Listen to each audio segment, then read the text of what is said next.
Welcome back to my channel. আজকে আমরা এই জুতোটার মেরামত করব। প্রথমেই জুতোটাকে ক্লিন করে নেব ভালো।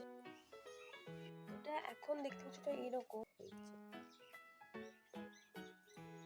ঠিক আছে। পিছন এখন আমার যে আঠাটা দরকার ছিল সেটা আমার কাছে ছিল, বাট আমি তন্ন তন্ন করে খুঁজেও কোথাও পাচ্ছি না।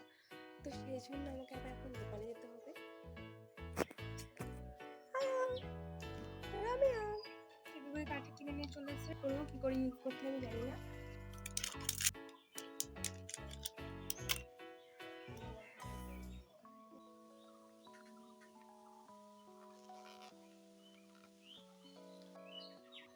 এটা হলো সেকেন্ডটা, এটাতে বেশি হয়নি, বাট এটাতে হবে না বলে দুটো নিয়ে আসলাম, বাট না, এটা প্রচুর স্ট্রং।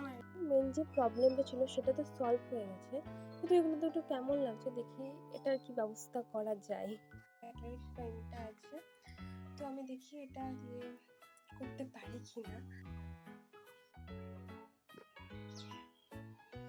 তো কাজটা আমার কমপ্লিট রং করে দিয়েছি, এবং কালারটা শুকিয়ে হয়তো পরা যাবে।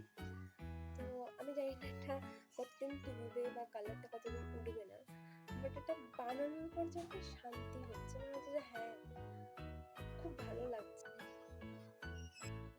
জুতোর কাজটা কমপ্লিট। লাইক করো, আর ভালো লাগলে অবশ্যই লাইক করবে, আর কেমন লাগলো কমেন্টে জানাবে। এটা আমার ফার্স্ট ভিডিও না, আমি এর আগেও বানাতাম, বাট প্রচুর গ্যাপ পড়ে যায়। এবার চেষ্টা করবো পরপর ভিডিও দেওয়ার। তো do subscribe. Thank you for watching.